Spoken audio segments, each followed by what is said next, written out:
I want to welcome Candace Zarni again. She's author of the book First Cause. Candace, your work outlines three specific pain points impacting quality of life and how they manifest in daily life.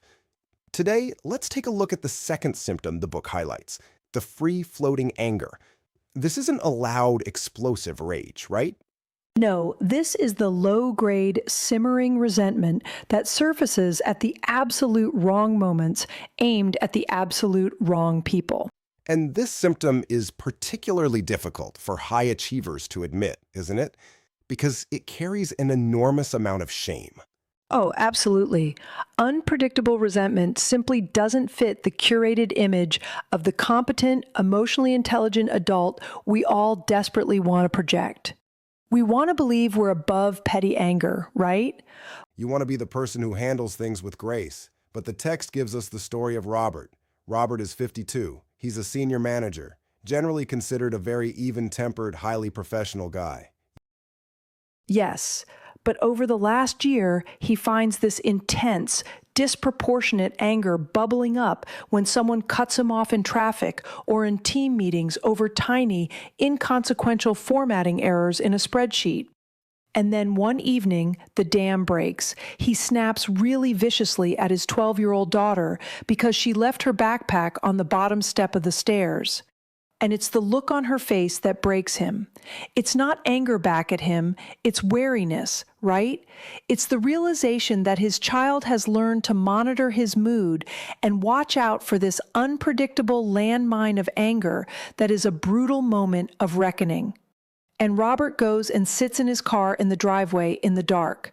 And in that moment of isolation, he feels the full, crushing weight of his situation. He realizes with absolute certainty that he isn't angry at his daughter's backpack. He isn't angry at the traffic on his commute. No. Through the practice of finding his first cause, the anger dissolved and revealed what was sitting underneath it the whole time, which was profound grief. What exactly was he grieving? Because from the outside, his life looked incredibly successful. He was grieving a 20-year career that he never consciously chose. Wow. He had spent 2 decades doing work he was objectively good at, work that paid well, but work that fundamentally wasn't his. He had made practical choices at age 22 that made sense to his parents and his peers at the time, and he just never paused to re-examine them.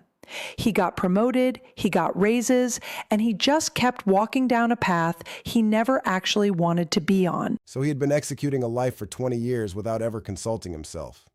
Yes, the anger he was experiencing was just the toxic exhaust fumes of an authentic self that had been suffocated for 2 decades. That brings up a phrase from the book that really stuck with me, and it perfectly encapsulates Robert's situation.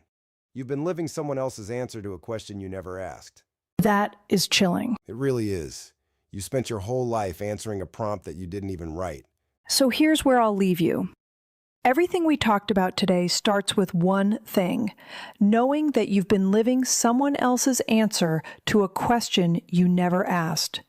That's why I developed a free 5-minute quiz that tells you exactly which reactive pattern runs you when the pressure hits.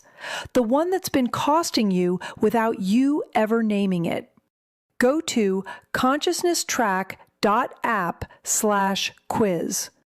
Take it before the day gets hold of you. See your pattern. Then you'll know exactly where the work begins.